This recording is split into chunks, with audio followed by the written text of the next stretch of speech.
For my research paper, I decided to write on the topic of medical marijuana. I chose this topic because I have seen many people close to me suffer from debilitating diseases such as cancer, chronic pain, and loss of appetite due to these conditions.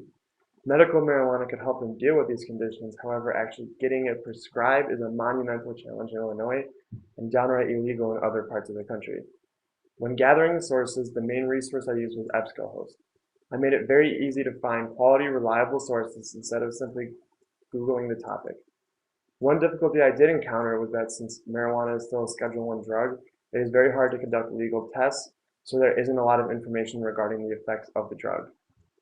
When organizing my research, I mainly used Microsoft Word to gather all the links in one place, as well as put descriptions of those links for future reference.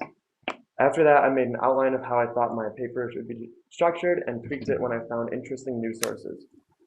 The thesis of my paper reads, while both sides bring up valid points that must be considered before the decision to legalize marijuana is made, I believe we cannot ignore its health benefits any longer and fully support its legalization. One way I supported my thesis was the example of a little girl named Charlotte Fiji. Charlotte suffers from one of the most severe cases of epilepsy ever recorded and by age 5 was experiencing up to 50 seizures per day. After her mother had tried every alternative with no luck, they returned to medical marijuana. Charlotte was able to go a full week without a seizure after being prescribed a very low dose, the first time in her life this has ever happened. Now she rarely experiences seizures, and this is a great example of how medical marijuana can help change lives for the better. The health risks associated with marijuana is one opposing viewpoint of this topic.